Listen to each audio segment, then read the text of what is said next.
The coldest mafia boss in Vegas ignored every woman for years, until he pointed at her. I didn't see Konstantin Vadik pull the trigger. I saw his reflection in a $3,000 bottle of Dom Pérignon, and that's when I knew the difference between witnesses and corpses is about 4 seconds. His finger rose in the glass like a death sentence, pointing straight at where I was hiding. Let me back up. The Aurelia Casino's VIP cellar wasn't supposed to be restocked at 3 a.m., but Georgie had called in sick, and I needed the overtime. Mom's insulin wasn't getting cheaper, and the pharmacy didn't accept IOUs or desperate prayers. So there I was, balancing a case of Belvedere on my hip, when the elevator at the far end of the corridor dinged. I should have kept walking, should have minded my business like every other bottom feeder in this casino. But something about the silence that followed that elevator made my skin crawl. No voices, no footsteps, just this thick, waiting quiet. I set the case down slow, real slow, and crept toward the wine rack that separated the cellar from the tasting room. Through the slates, I could see them, 4 men in suits that cost more than my car. 3 of them formed a semicircle around the 4th. The 4th man was on his knees. Alexei. The voice came from outside my line of sight, but I felt it in my chest. Cold, precise, Russian accent smoothed by years in Vegas, but still sharp enough to cut. 4 milioni. Cousin, please, I can explain. Yuri showed me the transfers, your signature, your account in Grand Cayman. Here's the thing about working in a casino for 3 years. You learn when to disappear. My hands were already reaching for the vodka case when I heard the click. Not a gunshot, a lighter. I froze. Through the champagne bottles, I watched a massive hand, scarred knuckles, platinum ring, bring a cigarette to invisible lips. The cherry glowed red in the reflection. Then I saw his face, distorted and multiplied in 100 bottles of Dom Pérignon, Cristal, Krug. Konstantin Vadik. I'd served him once, maybe twice, in the high-roller lounge upstairs. He'd never looked at me. Nobody like him ever looked at girls like me. We were furniture that occasionally brought drinks. But I'd heard the stories. The butcher of Brighton Beach, they called him, before he came to Vegas and bought half the strip with cash that smelled like gunpowder and offshore accounts. The man who turned the Aurelia into a fortress that even the Italians wouldn't touch. I loved you, Konstantin said quietly. The cigarette ember pulsed. Your mother was my godmother. Then show mercy! The gunshot cracked through the cellar like thunder in a bottle. My whole body jerked. The vodka case slipped, and 1 bottle tipped. I caught it an inch from the floor, my heart slamming so hard I thought they'd hear it through the walls. Silence. Not normal silence. The kind that presses against your eardrums. The kind where expensive shoes don't scuff, and bodyguards don't breathe, and dead men don't bleed loudly enough. Clean this up, Konstantin said. I want him in the desert by sunrise. That's when I should have run, should have army crawled back to the service elevator and pretended I'd been in the bathroom all night. But I looked up, just 1 glance through the champagne bottles to make sure they weren't coming my way. That's when I saw him, not Konstantin, but the man behind him, Yuri Volkov, head of security. 12 years at Konstantin's right hand, they said, loyal as a tack dog.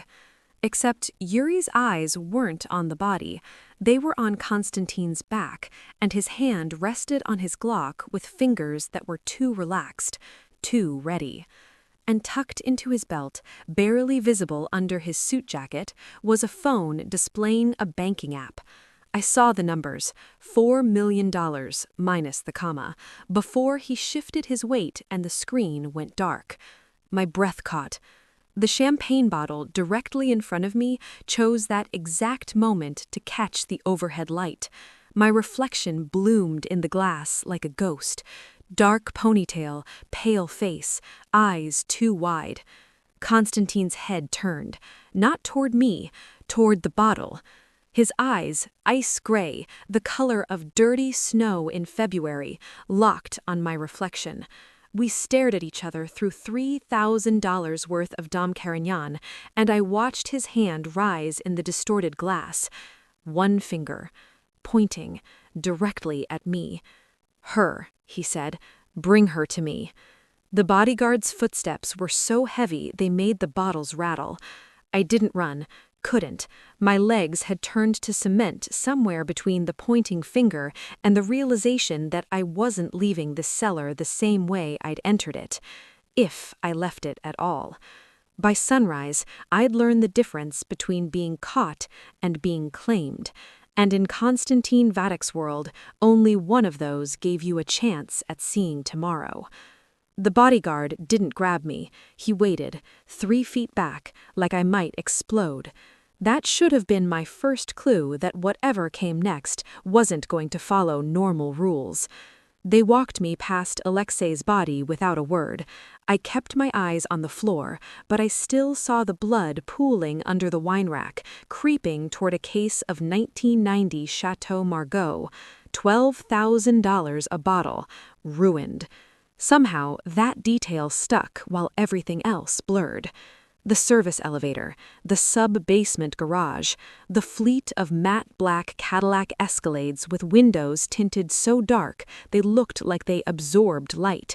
One of them idling, back door open, interior smelling like leather and something else, cologne that probably cost more per ounce than I made per hour.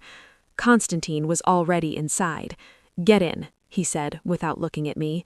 I got in. Here's what I learned in that 15-minute drive to his estate in the Ridges. Silence has weight. The heavier it gets, the less oxygen there is to breathe. By the time we pulled through gates that looked like they could stop a tank, my lungs were burning. The house, no, the compound, sprawled across what had to be 4 acres of desert landscaping that probably required a full-time staff just to keep alive.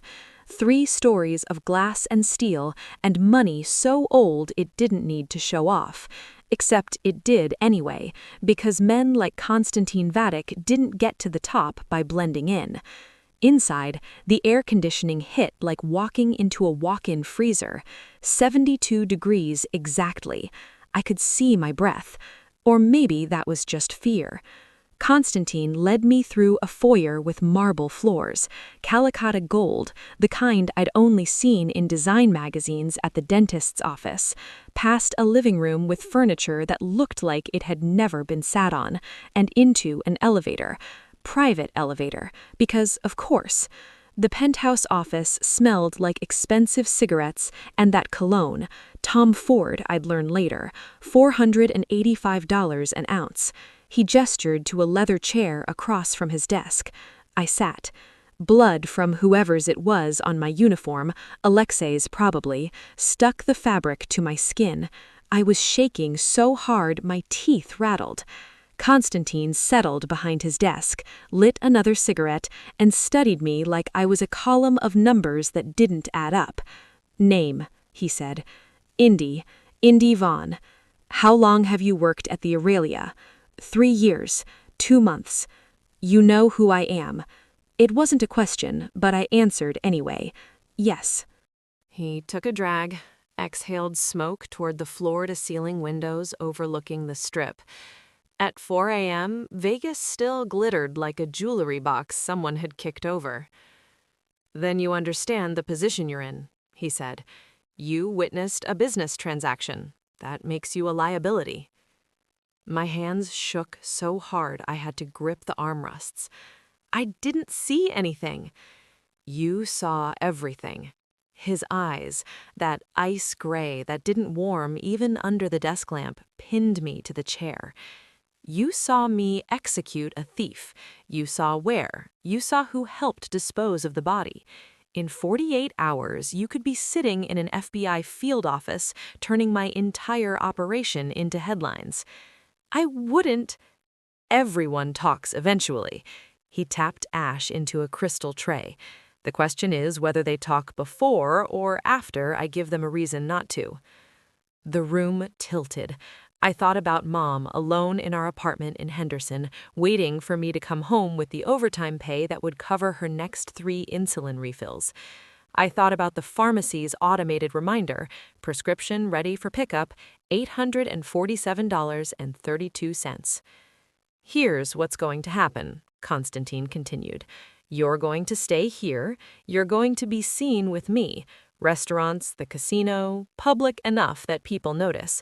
You're going to smile. You're going to play the role of a woman who spent last night in my bed, not in my cellar.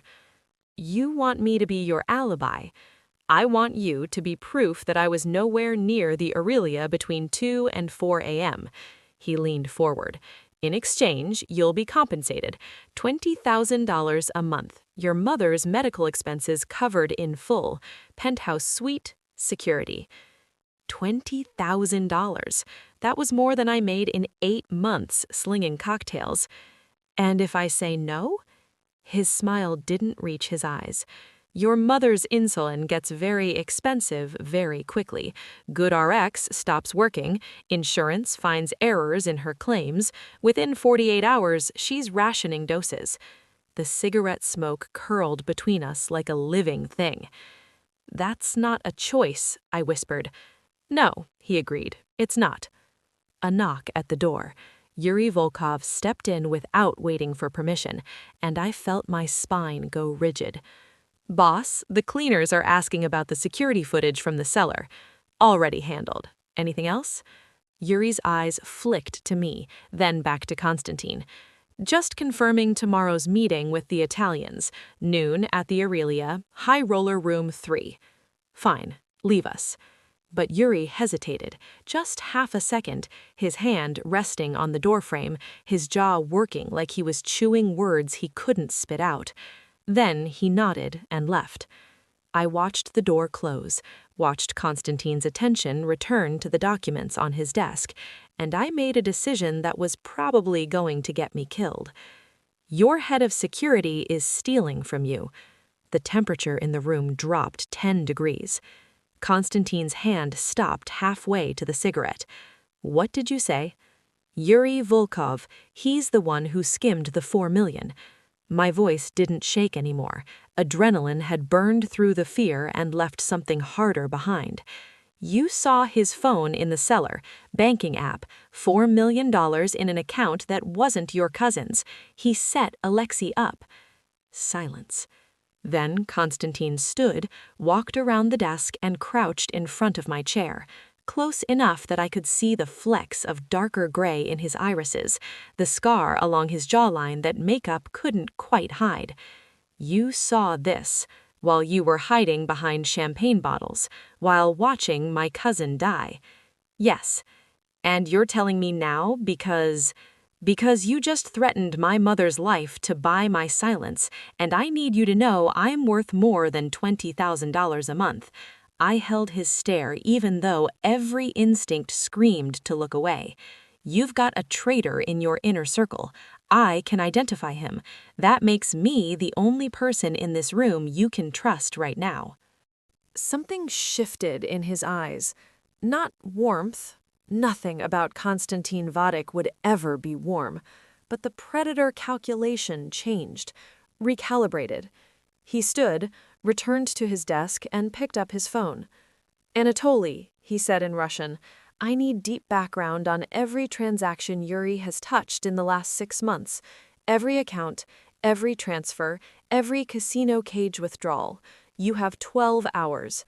He hung up and looked at me with an expression I couldn't read. You just signed your death warrant or saved your life, he said.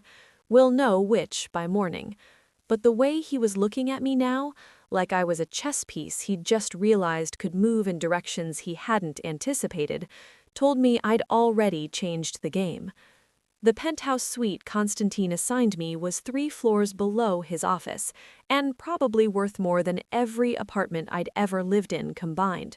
Floor-to-ceiling windows, marble bathroom with a tub big enough to drown in, walk-in closet stocked with clothes I didn't ask for, designer labels with the tags still on, all in my exact size.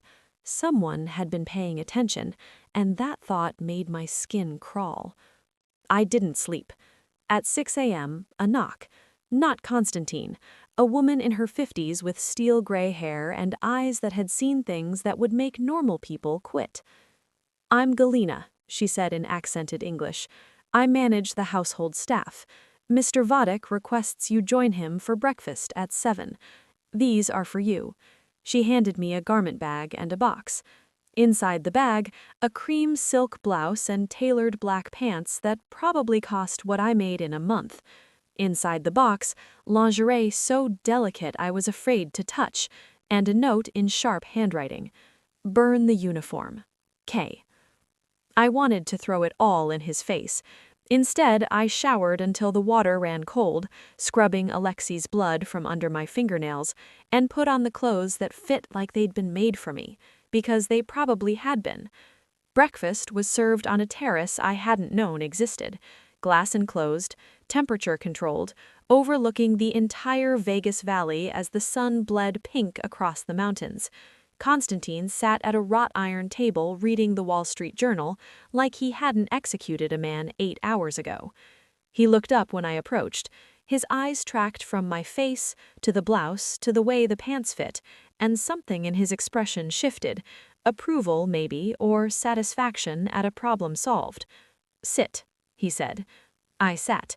Coffee appeared instantly, poured by a silent server who vanished before I could say thank you. The coffee was perfect. I hated that. "Anatoly confirmed your information," Konstantin said, folding the newspaper. "Yuri has been running a secondary ledger for 14 months, 4.2 million total, spread across 6 accounts in 3 countries. My stomach dropped. "So I was right." "You were right." He sipped his espresso. "Which presents a problem." "What problem? You fire him? You—" I caught myself before saying kill him, because apparently I was already thinking in those terms. "You handle it." "Yuri has been with me for 12 years. His family has been with my family for 3 generations. If I move against him without absolute proof, his cousins in Brighton Beach will see it as betrayal." Konstantin set down his cup with a soft click against the saucer. "This requires strategy, time, and you." "Me?" "You're going to help me prove it, publicly, in a way that leaves no room for retaliation." The croissant I was reaching for suddenly looked like sawdust. "I'm a cocktail waitress, not a spy." "You're observant. You notice details other people miss. You saw what I missed standing 3 feet away." His gaze was steady, calculating. "That makes you useful." Useful. Not safe, not protected. Useful. "And if I say no?" "You won't." He stood, buttoning his suit jacket, charcoal Tom Ford, probably $15,000 hanging on his frame like armor. "Because you're already realizing that the safest place for you right now is inside these walls. Yuri knows you saw something. He doesn't know what, but he'll be watching, waiting." He was right, and I hated him for it. The days blurred into a routine I never agreed to but couldn't escape. Mornings on the terrace with Konstantin, discussing Yuri's movements, his patterns, his mistakes. Afternoons in the estate's library, because of course there was a library, while I memorized faces from surveillance photos and learned to spot the tells of men conducting business they didn't want recorded. Evenings were the hardest. Konstantin insisted I be seen with him. Dinner at Joël Robuchon, where I wore a black dress that cost more than my car and smiled while his hand rested on the small of my back like he owned it. VIP tables at clubs where the music was so loud I couldn't think, and his breath was warm against my ear when he leaned in to ask if I wanted another drink. Always touching. Never inappropriate, just enough to sell the illusion. His hand guiding me through a crowd, his fingers brushing mine when he handed me a glass of champagne, the weight of his suit jacket over my shoulders when we left a restaurant and the desert night had teeth. It was a performance, I told myself. Business. But my body didn't know the difference between acting and reality, and that terrified me more than Yuri's watching eyes or the bodyguards who followed us everywhere. One weekend, a storm rolled over Vegas, rare enough that everyone noticed. Rain hammered the penthouse windows like it was trying to break through, and the city lights below blurred into watercolor smears. I couldn't sleep, again. I found myself in Konstantin's office at 2 a.m., standing at the window, watching lightning fork across the sky. I didn't hear him come in, he moved like smoke when he wanted to, but I felt the shift in air pressure when he stopped behind me. "Can't sleep?" His voice was low, barely audible over the rain. Not used to beds that cost more than my rent. I didn't turn around. Or being a prisoner in a palace. "You're not a prisoner. I'm not free." Silence. Then his reflection appeared in the window beside mine, close enough that I could see the tiredness around his eyes, the way his shoulders held tension even in private. "Neither am I," he said quietly. I turned then, surprised. He was closer than I'd realized, close enough that I could smell the cigarette smoke clinging to his shirt, the cologne that had become familiar. Close enough to see the scar on his jaw was actually 3 scars, layered like secrets. "You run half of Vegas. You have more money than God. How are you not free?" His smile was bitter. "Money is a cage made of gold. Power is a target on your back. I haven't made a decision for myself in 15 years. Every choice is calculated, strategic, survival." He reached up, and I froze as his hand moved toward my face. Not threatening, just reaching. His thumb brushed my cheekbone, so light I almost thought I'd imagined it. "You don't calculate," he said. "You saw a traitor and told the truth, even when it might have gotten you killed. You don't wear masks. Everything you feel is right there in your eyes." My breath caught. That sounds like a weakness. In my world it is, but it's also the first honest thing I've encountered in a decade. Thunder cracked overhead and the lights flickered. In that half-second of darkness, I felt his control slip. Just a fraction, just enough that when the lights came back, I saw something in his eyes that wasn't the cold strategist or the calculating predator. Hunger, real and raw and directed entirely at me. Indy. My name in his accent sounded like a warning and a question. If you stay in this world, it will change you, make you hard, make you into someone you don't recognize. And if I leave, you won't survive the night. He said it matter-of-factly, like discussing the weather. Yuri is already asking questions. My enemies are circling. The only thing keeping you breathing is the belief that you're mine. Mine. The word hung between us like lightning waiting to strike. I should have been terrified, should have been planning my escape. Instead, I took one step closer, close enough that the heat from his body cut through the air-conditioned chill. "I guess I'm staying," I whispered. Something shifted in his expression, satisfaction mixed with something darker, something that looked almost like relief. His hand came up again, this time settling against the side of my neck, thumb resting over my pulse. "Your heart is racing," he observed. "You scare me." Good, but his grip was gentle, almost reverent. Fear keeps you sharp, keeps you alive. Is that what this is? You keeping me alive? His eyes searched mine, and for the first time since I'd met him, I saw the mask crack completely. "I don't know anymore," he admitted. The rain hammered harder, lightning painted us both in silver, and Konstantin Vadik, the butcher of Brighton Beach, the man who'd killed his own cousin without hesitation, looked at me like I was the most dangerous thing in the room. Maybe I was.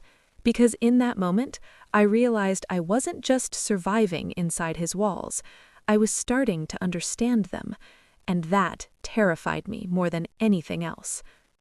The attack came on a Thursday. I'd been living in Konstantin's world for 17 days, long enough to memorize the rotation of bodyguards, the sound of his footsteps on marble, the exact way his jaw tightened when Yuri entered a room. long enough to feel almost safe. That was my first mistake. We were at the Aurelia for the meeting with the Italian families, neutral ground, high roller room 3, surrounded by enough security to start a small war. Konstantin sat at the head of the table in a slate-gray suit that probably cost what most people made in 6 months, negotiating territory rights with men who smiled like sharks. I was supposed to be decoration, the beautiful distraction on his arm, proof that Konstantin Vadik was human enough to take a lover. I wore emerald silk that matched my eyes, his choice, delivered that morning with another note in sharp handwriting. Wear this. Trust me. I was starting to hate how often I did. Yuri stood behind Konstantin's right shoulder, hand resting on his concealed weapon, eyes scanning the room with the practiced paranoia of someone who'd kept dangerous men alive for 12 years. Every few minutes his gaze would slide to me, and I'd feel my skin crawl. He knew. Maybe not everything, but enough to make me a problem. The Italians were posturing. Marco Salvatore making demands about strip club territories while his son Luca glared at Konstantin like starting a blood feud was on his to-do list. Standard mafia theater. Boring, even. Then, the lights went out. Not flickering, not a brownout. Complete darkness, so sudden my brain needed 3 seconds to process it. In those 3 seconds, I heard the snick of safeties clicking off, Konstantin's sharp inhale, the whisper of expensive fabric as bodies moved. Down! Yuri's voice, and his hand was on my shoulder, shoving me toward the floor. The explosion came from the east wall. Not huge, tactical. Enough to blow the reinforced door off its hinges and fill the room with smoke and plaster dust and the high-pitched ringing that meant my eardrums were screaming.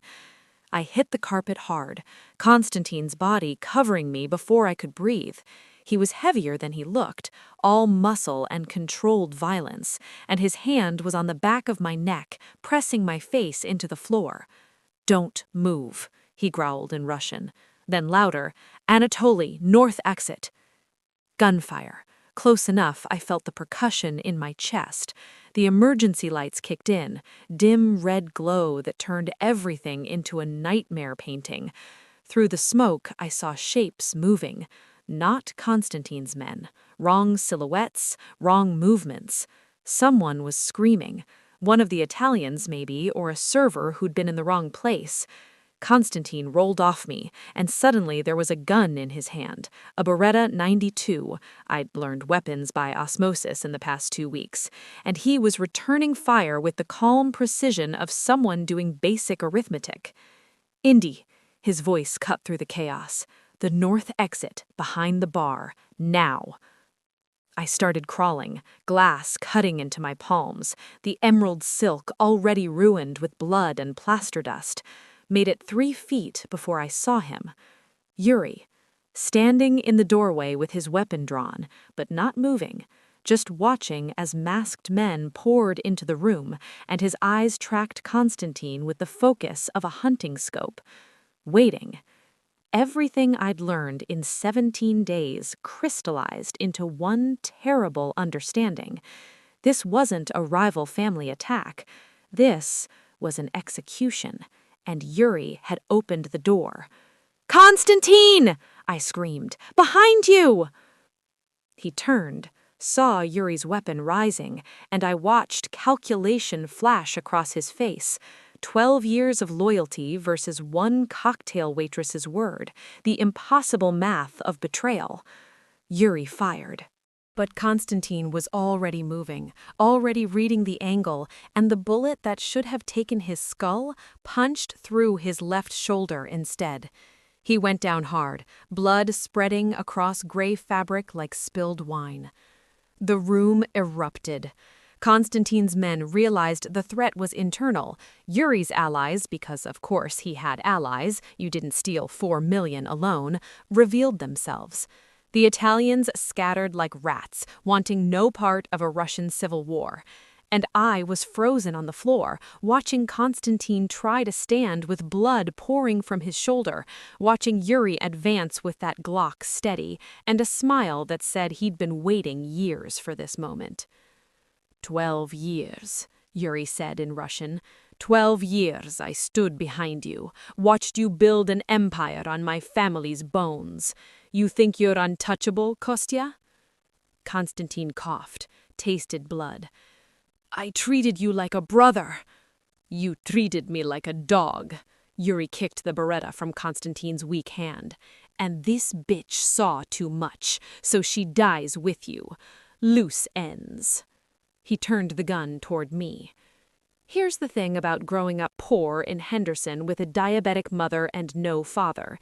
You learn to be useful in emergencies. You learn first aid because ambulances cost money.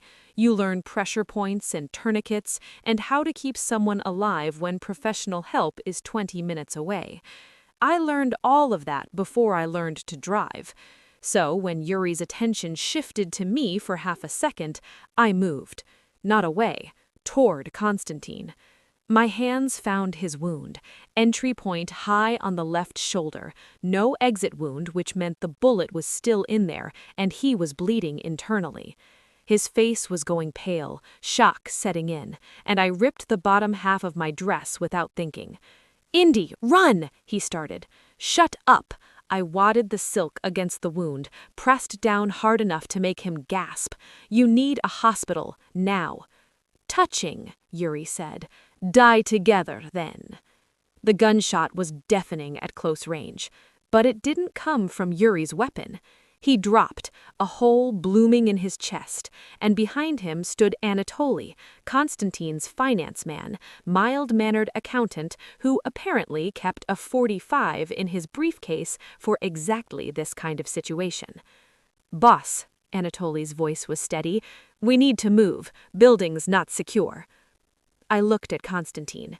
His eyes were starting to lose focus, his breathing shallow. Shock was pulling him under, and if we didn't stop the bleeding in the next 2 minutes, the most powerful man in Vegas would die on a casino floor. Listen to me. I grabbed his face, forced him to look at me. The bullet's lodged near your subclavian artery. If it shifts, you bleed out in 90 seconds. I need to stabilize it before we move you. You're a waitress, he managed. My mom's diabetic, brittle, type 1. I've been her medical proxy since I was 16. I know more about emergency medicine than most ER residents. Now stop talking and let me save your life.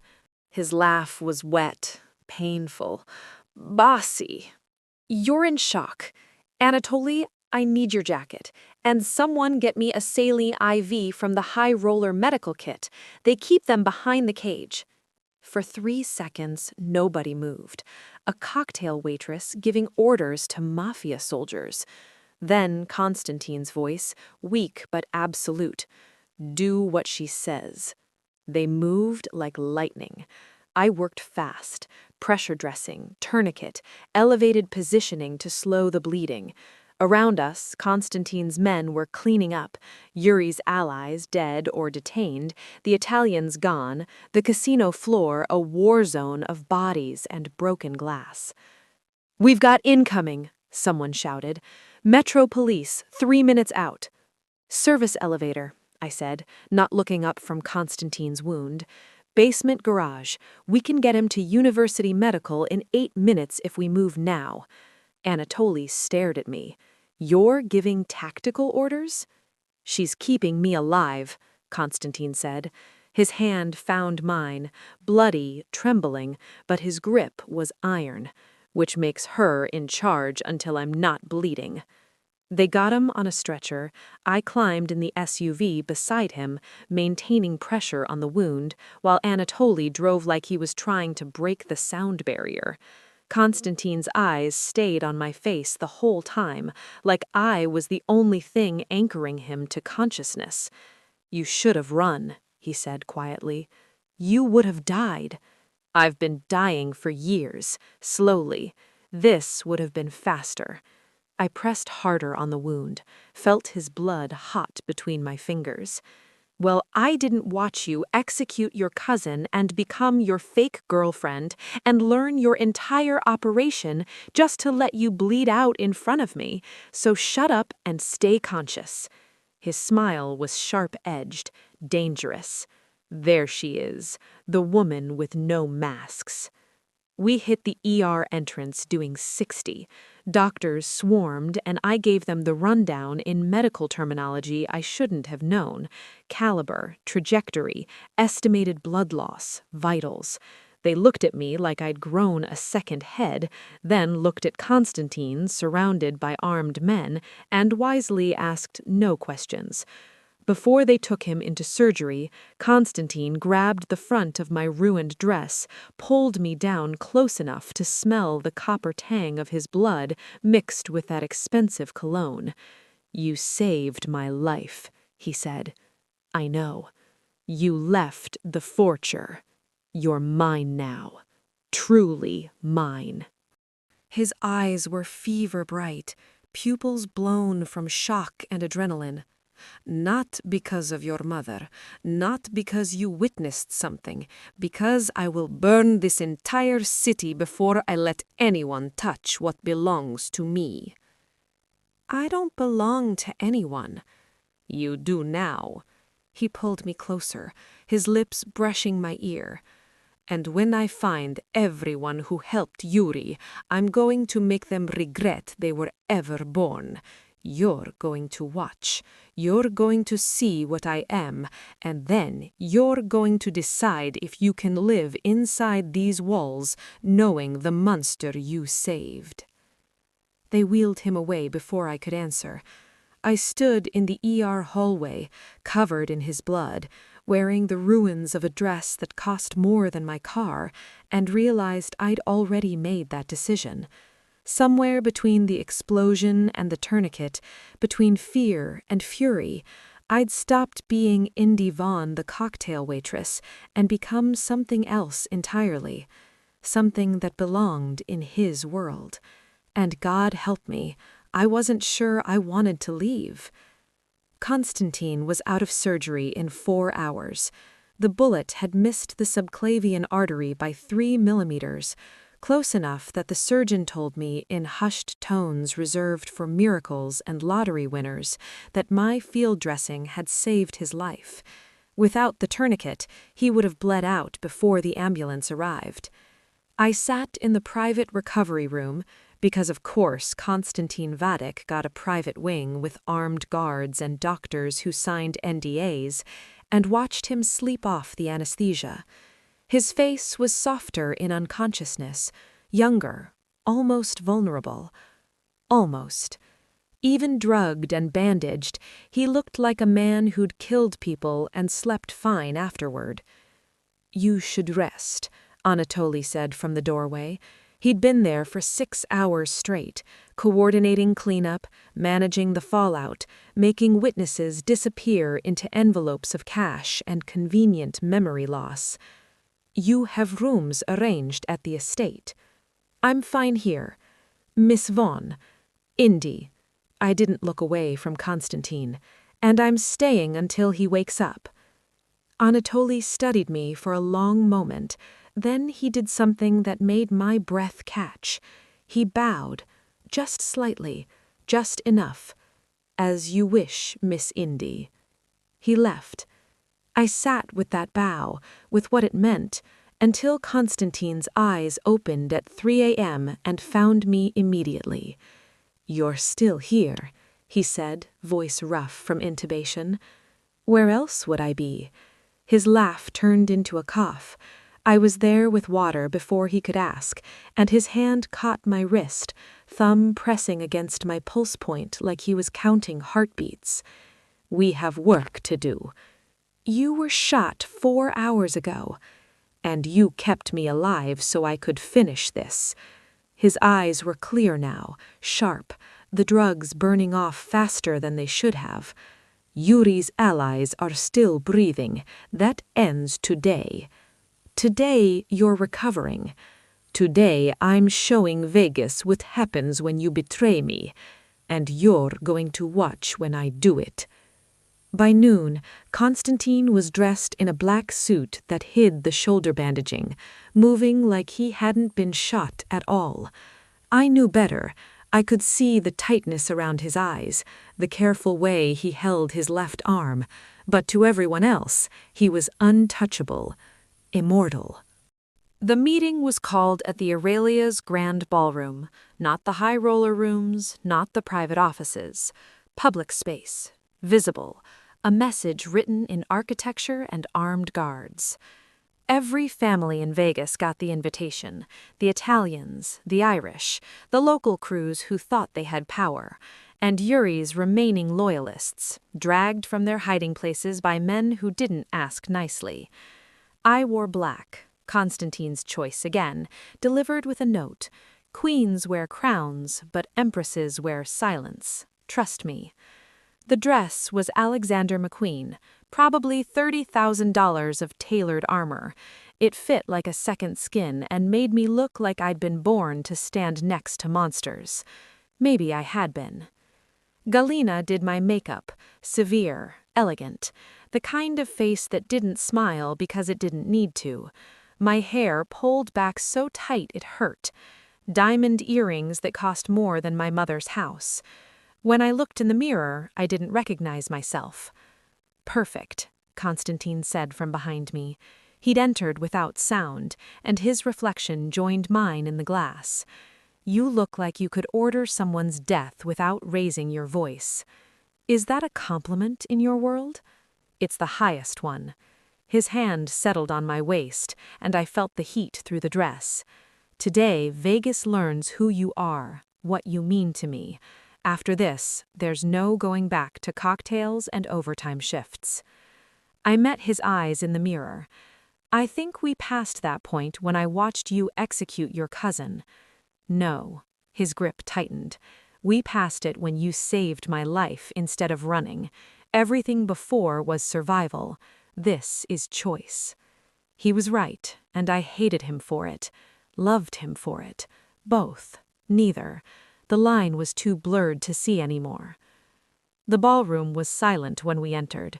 300 people. Soldiers, captains, family heads, and everyone who thought they mattered in Vegas's underworld stood as Konstantin walked down the center aisle with me on his arm, not behind him, beside him. Equal.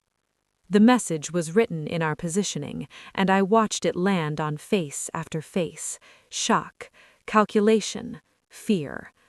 At the front of the room, 5 men knelt with bags over their heads.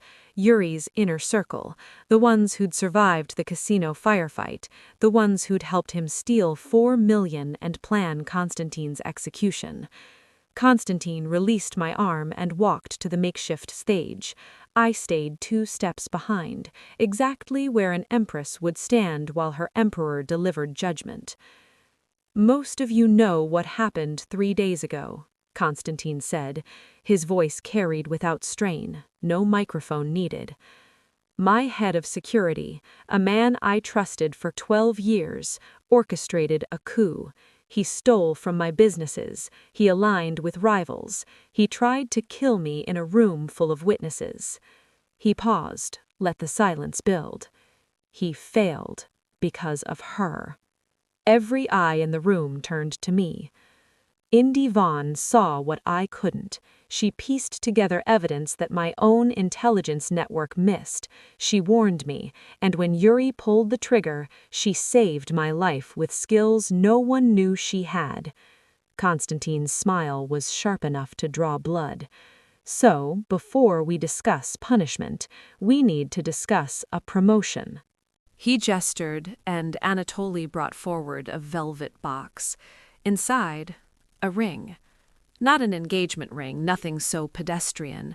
This was platinum and diamonds, brutal and beautiful, designed to make a statement written in carats and death threats. In the old country, Konstantin said, we had a tradition. The bratva, the brotherhood, recognized certain women as untouchable, protected, valued not as possessions but as equals. He took the ring from the box. This is a Pacan's ring. It means that anyone who harms her answers to me. Anyone who insults her insults me. Anyone who touches her without permission dies screaming." He turned to me, and I saw the question in his eyes, the choice. I could say no, could walk out of this ballroom and disappear into witness protection or another city or another life, or I could take the ring and everything it meant. I thought about my mother, her insulin now covered for life. I thought about 17 days of learning to read violence in men's eyes and power in their silence. I thought about Konstantin's blood on my hands, and the way he'd looked at me like I was the only real thing in his world. I held out my hand. The ring slid on perfectly, because of course he knew my size, knew everything about me by now. The room erupted in applause, calculated, careful applause from people who understood they were watching a coronation. Konstantin kept my hand, pulled me closer, and kissed my knuckles just above the ring. When he looked up, his eyes promised things that made my pulse race and my survival instincts scream. "Now," he said, turning back to the kneeling men, "let's discuss what happens to traitors." He nodded to Anatoly. The bags came off. I recognized 4 of the 5 faces, Yuri's lieutenants, men who'd stood in Konstantin's office and smiled while planning his murder. The 5th was younger, maybe 25, and crying. "Yuri Volkov is dead, died trying to kill me, but his conspiracy didn't die with him. These 5 men helped him steal, helped him plan, helped him recruit the shooters who killed 3 of my soldiers and wounded 7 more." He walked down the line, stopping at each man. "Dmitri, you handled the money transfers, 42 separate transactions, all carefully hidden." Konstantin's voice was conversational, almost friendly. "How much did Yuri pay you?" Dmitri's jaw trembled. 200,000. 200,000 to betray 12 years of loyalty. Interesting math. He moved to the next man. "Igor, you disabled the security cameras, gave the shooters their entry codes. What was your price?" Silence. 300,000, I said quietly. Every head turned. I saw the transfer records, account in his daughter's name. Konstantin smiled. "See, my queen pays attention."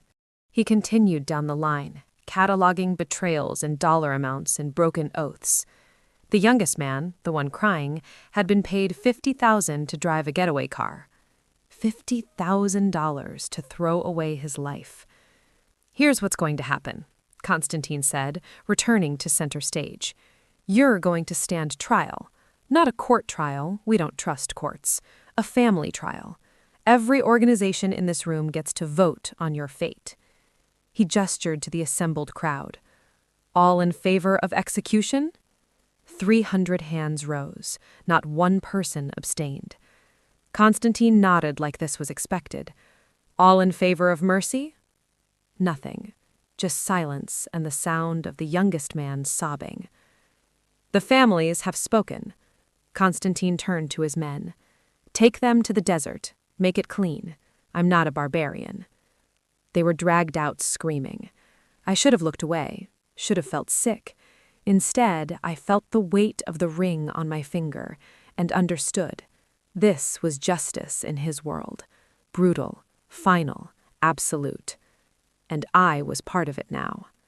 When the room cleared, only the family heads remained. Marco Salvatore stepped forward first, old-world Italian with expensive taste and a reputation for holding grudges. He looked at me, then at Konstantin, then back to me. Then he bowed.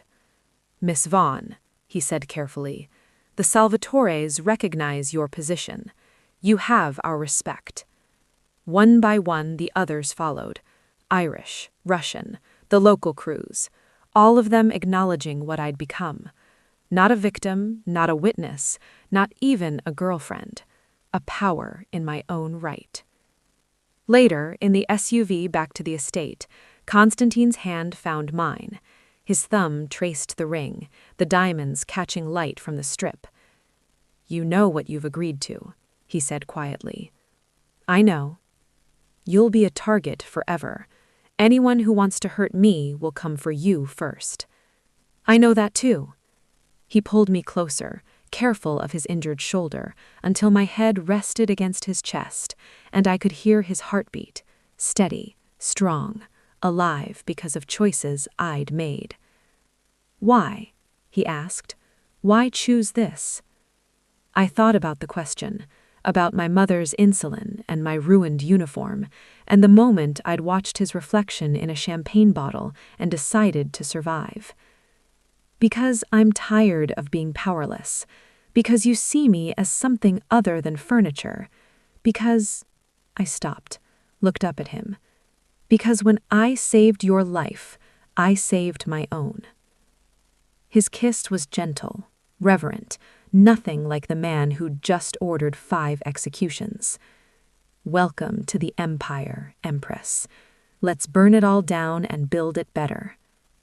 And standing there in his arms, wearing $30,000 of black armor and a ring that meant death to anyone who crossed me, I realized I wasn't scared anymore.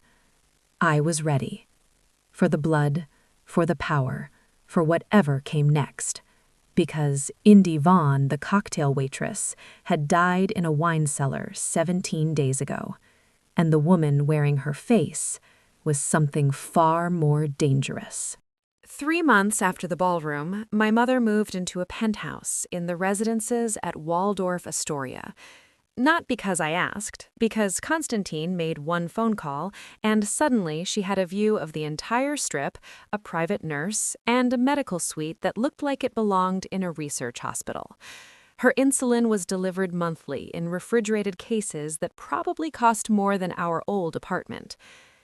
"This is too much," she said the first time I visited, but she was crying, and her hands, steady for the first time in years because her blood sugar was finally controlled, held mine like I'd given her the world. Maybe I had. "It's not too much," I told her.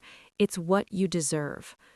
What I didn't say, it's what I earned, in blood and choices and becoming something I never imagined. She looked at the ring on my finger, the pecans ring that I never took off, and something shifted in her eyes. Understanding, maybe, or resignation. "Are you safe?" she asked quietly. I thought about the bodyguards outside her door, the security system that cost more than most houses, the fact that every criminal organization in Vegas knew that touching Sarah Vaughn meant declaring war on Konstantin Vadik. "Safer than I've ever been," I said. It was true. The Aurelia gave me an office. Not a service closet or a break room, an actual office on the executive floor, 3 doors down from Konstantin's, with my name on the door in brushed steel letters. Indy Vaughn, Strategic Operations. Nobody questioned it. Not after the ballroom, not after I'd proven I could read balance sheets and spot discrepancies that Konstantin's finance team missed, not after I'd identified 3 more skimming operations and 2 dealers running side games. Turns out, years of watching people lie about their addictions and debts made me very good at spotting patterns. "You're wasted as decoration," Konstantin had said 2 weeks after Yuri's execution. "I need you doing what you do best, seeing what others miss." So I did. I sat in meetings with men who'd killed people and smiled while negotiating territory splits. I reviewed surveillance footage and financial records. I learned to read contracts written in blood and handshakes that meant more than signatures. And slowly, grudgingly, they started treating me like I belonged there. Anatoly asked my opinion on offshore accounts. Marca Salvatore sent flowers after I caught one of his soldiers skimming. Even the Irish, notoriously difficult about women in power, nodded when I entered rooms. I wasn't Konstantin's girlfriend anymore. I was his partner. 6 months in, Konstantin had the shoulder scar tattooed over. I watched the artist work in his private suite, turning the bullet's entry point into part of a larger design. Russian Orthodox imagery, saints and sinners, death and resurrection. Covering the evidence? I asked. Immortalizing it. He didn't flinch as the needle bit skin. Every scar is a story. This one's my favorite. The one where you almost died? The one where you chose to save me. His eyes found mine. The one where everything changed. The tattoo took 4 hours. When it was finished, I traced the new ink with my fingers, careful, gentle, learning the topography of his survival. I'm not the same person I was, I said quietly, the girl who restocked wine bottles and worried about overtime. Good. Konstantin caught my hand, pressed it flat against his chest where I could feel his heartbeat. That girl would have died in this world, but the woman you became? His smile was sharp, proud. She's going to help me run it. That night, he gave me a new gift. Not jewelry or clothes or the luxury I'd gotten used to. This was a leather portfolio embossed with gold lettering, Vadik Enterprises, Executive Partner, Indy Vaughn. Inside, contracts, property deeds, corporate structures, my name alongside his on every legitimate business he owned, hotels, restaurants, real estate developments. This is half your empire, I said, stunned. Half of the legal empire, he corrected. The illegal operations stay mine. I won't put that target on you. I already have the target. This is different. He was serious now, the playful edge gone. If something happens to me, if the Italians or the Irish or some ambitious soldier gets lucky, you need to be able to walk away clean. The legal businesses give you that exit, give you power that doesn't require my name or my protection. I looked at him, at the man who'd threatened my mother 6 months ago and was now giving me financial independence. The contradictions should have broken my brain, but I understood him now. This was love in his language, power, options, survival. I'm not walking away, I said. I know. His hand cupped my face, thumb tracing my cheekbone like he had that night in the storm. But I need you to be able to, just in case. I kissed him then, deep and fierce and real, nothing performed for audiences or cameras. When we broke apart, his eyes held something I'd never seen before. Peace. 1 year after the wine cellar, I stood on the Aurelia's rooftop terrace at sunset, watching Vegas transform into its neon alter ego. Konstantin joined me, 2 glasses of champagne in hand. Not Dom Pérignon. We'd switched to Krug after the shooting. Some associations you don't keep. What are you thinking? He asked. I took the glass, let the bubbles dissolve on my tongue while I organized thoughts into words. I'm thinking about the girl who saw a murder through champagne bottles and thought her life was over. How terrified she was. How powerless. And now? I looked at the ring on my finger, at the city spread below us like a circuit board of possibility, at the man who'd given me a crown made of fear and respect. Now I understand that power isn't something you're born with. It's something you take, something you earn in blood and choices, and refusing to be invisible. Konstantin's smile was everything I'd learned to love, dangerous and proud and absolutely certain. To empires built on broken rules, he said, raising his glass. I touched mine to his, and the crystal sang. And to the women who burn them down and build them better. We drank as the sun set on Vegas, painting the desert gold and crimson and violet. Somewhere below, in casinos and clubs and backrooms, people whispered my name with the same careful reverence they used for his. The cocktail waitress was dead. The witness was buried in the desert with Yuri and his conspiracies. But the woman who stood on this rooftop, wearing power like a second skin, holding an empire in her portfolio and a killer's heart in her hands, she was just beginning. My mother was safe. My debts were ghosts. My name opened doors that used to be locked. and the man who'd once pointed at me through a champagne bottle now pointed to me in boardrooms and said, "She decides." I wasn't the girl who hid behind wine racks anymore. I was the queen they bowed to, the partner they feared, the empress who'd clawed her way from the cellar to the penthouse and burned every bridge behind her. I was Indy Vaughn, and the entire city knew better to forget it.